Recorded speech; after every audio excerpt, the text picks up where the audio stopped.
are in a fucking crisis, a pandemic with this single mother and shit.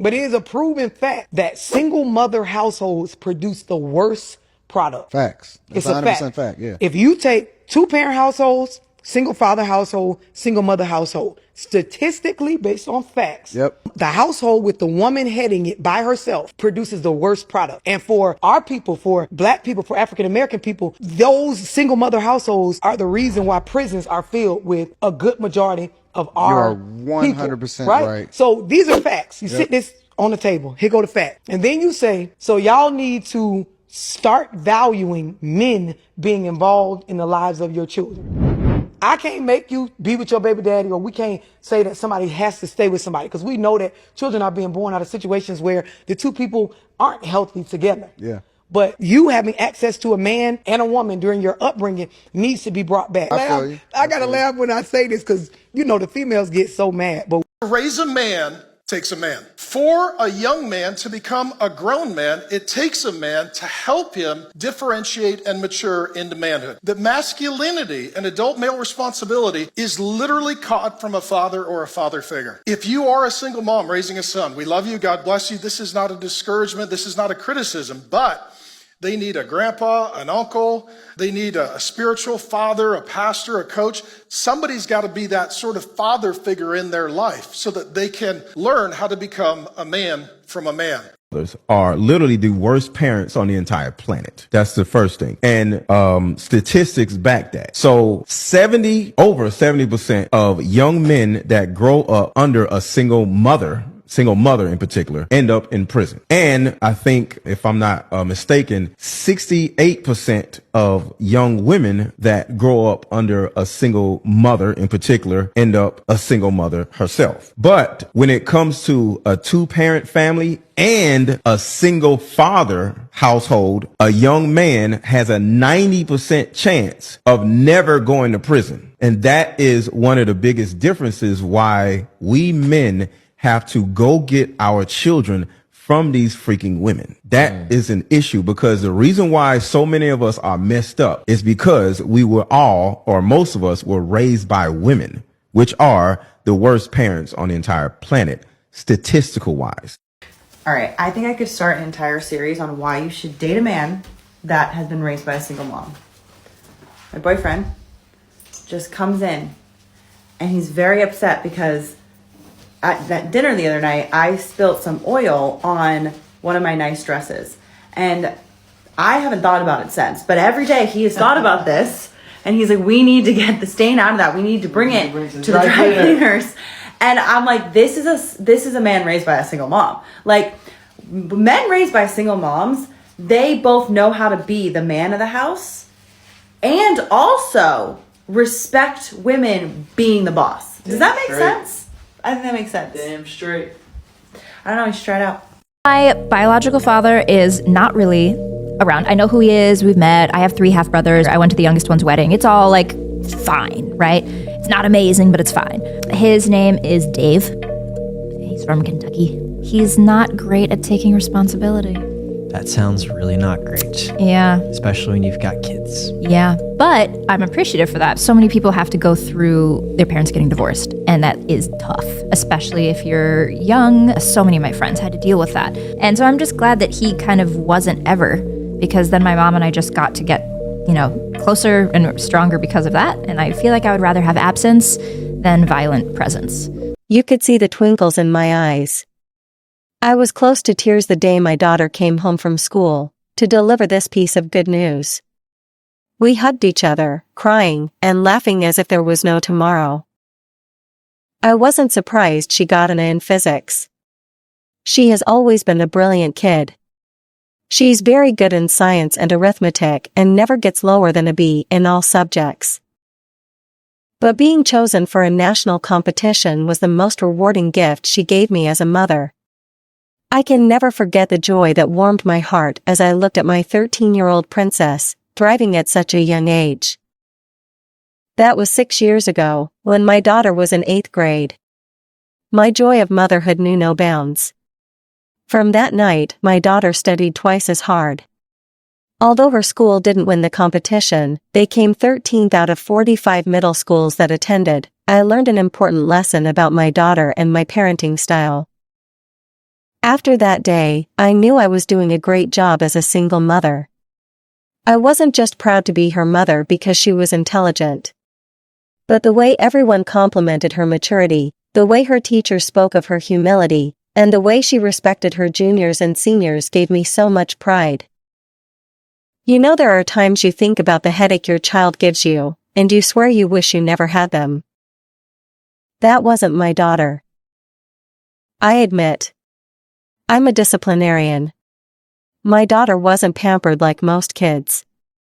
I raised my daughter in a wheelchair until she was 6, before my recovery to use my leg and take full responsibility for her welfare. She had to learn how to clean the table and wash her plate after eating.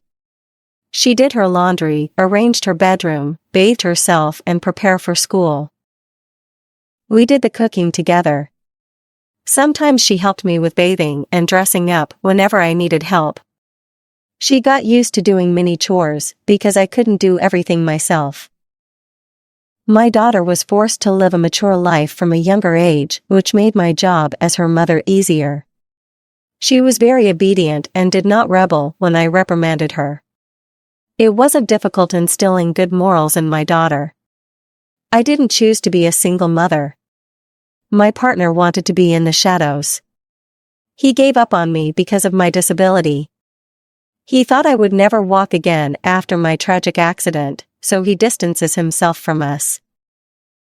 My baby daddy only saw his daughter twice, 4 days after she was born and then a year later after her first birthday. We were living in different states then, so he only sent financial support and communicated through phone calls. When we relocated to America, his financial support stopped. He already had his own family back home and wasn't contributing to raising our daughter. I granted his wish and cut ties with him completely. There was no point in making him a part of our lives since he did not make an effort to be a father to our child. When my daughter turned 15, her father got in touch with me through my sister. He asked for forgiveness and wanted to fix his mistakes. But I refused. I told him we're better off without him. And I don't regret my decision. I had to make lemonade out of the lemon life threw at me. What else could he have done? Sometimes I wonder if my daughter would have turned out as responsible as she did if her father was in our lives. Could his decisions have aligned with mine, or would he have contradicted mine? Maybe he would have pampered her, since I didn't. I was drowning in depression to even think of pampering anyone. I'm more inclined to believe he would have become aggressive toward us since he wasn't ready to be a father and my mental health was in crisis. He would have blamed me for ruining his life and possibly abandoned us at some point. Whatever could have been doesn't matter now since my daughter and I are doing better than my ex and his family. With my experiences in life, if I were to have another baby, I will raise him without a father. 1 in every 3 kids in the United States is being raised in a single-parent household. I used to be one of them myself. My mom had me at age 17 and had my baby brother at 18. The moment that my mother realized that her babies were going to be in danger if she stayed with the biological father was when she decided to move to the United States and raise us on her own. My mother ended up having to fill those 2 shoes for about 5 years. After that, she met my stepdad and then they got married and they've been together ever since. But my life changed completely when a man stepped into our lives. Not just any man, a healthy, giving, provider man. Why? Because my mother was able to stay at home. I was no longer being raised by a very stressed, angry, independent woman. I was being raised by a nurturing, feminine, and wise woman who was at peace. Of course, my family wasn't perfect. It was stable. Since there was stability, there was structure. The reason why this is important is because we're pushed into this culture where women can do it all. Women should do it all. And even though we can, doesn't mean we should. Or that it's the best result for our children. Now, I am thankful that my mom stepped away from that toxic relationship, but she shouldn't have been in that relationship in the first place. We're seeing the consequences of what it's like to not have morals, to not have traditions, to not respect divine masculinity and divine femininity. to not be aligned with our creator. When we don't know how to have self-control, when we don't know our purpose, it is very easy to get manipulated by our own government. Because what happens when you divide women and men? Instability. And what happens to an unstable society? Well, I think we're seeing it unfold.